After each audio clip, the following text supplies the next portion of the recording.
Cinephillism in its finest form. The room is pitch black, and suspense hangs in the air like a wet cloth. The screen in front of the large room flickers on.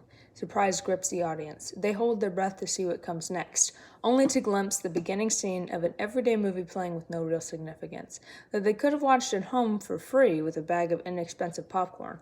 Susan Sontag painted this picture in her essay, A Century of Cinema, about how cinema used to capture real, authentic attention and curiosity through her illustration of movies of the past.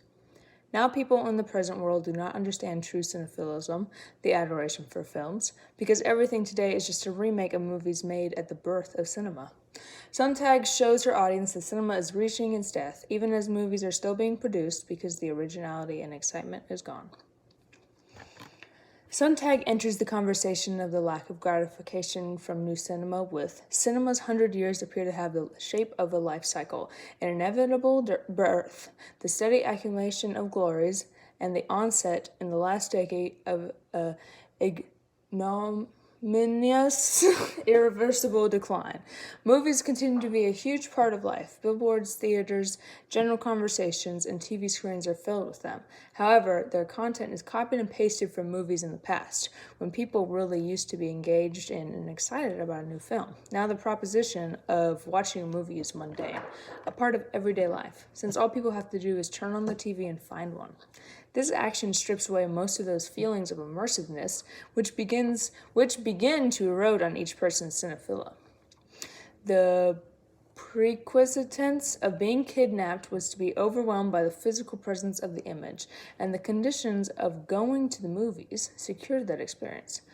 Theaters influenced the elation of watching a movie in the past, but now that event is only somewhat exciting since movies are playing in theaters almost every day. Going to the theater now is not only less exciting but less shocking as well. People took movies into themselves, just as the public cried out with excitement, actually ducked as the train seemed to move toward them. Nowadays, every child, teenager, and adult knows about special effects in movies, and only the most unexpected 3D scene can make them jump, even a little, in their seat. Even though movies had a lot more going for them back in the day in terms of their audience's amazement, today's generation is so used to watching movies that they cannot help but cast them aside as normal and expected. The new reality of cinema meets expectations and provides an enjoyable experience for 2 hours and nothing more, while past movies awakened a different part of people and engaged their inner cinephilism. Lovers of poetry or opera or dance don't think there's only poetry or opera or dance, but lovers of cinema could think there was only cinema, that the movies encapsulated everything, and they did. It was both the book of art and the book of life.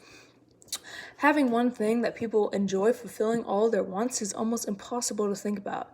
Cinema in its birth made the impossible possible when it came to fulfilling desires.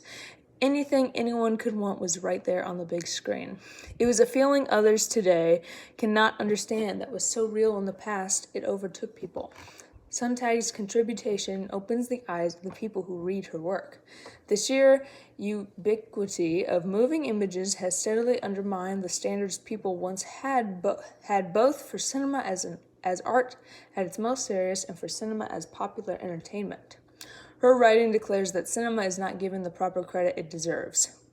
This message reminds its readers that those advertisement shows and films they see every day were once highly valued and looked at with shock and admiration by cinephilists. She paints the contrasted picture of present moviegoers' laziness of not wanting to go to a theater and being unfazed by special effects with true cinephilists who needed only cinema to be truly satisfied in their lives. It reminds the present day that cinema is not just an entertainment but an art that needs to be appreciated even when it is so commonly seen.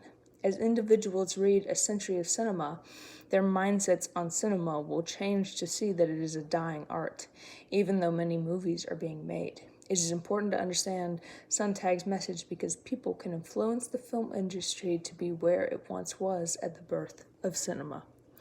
Thank you.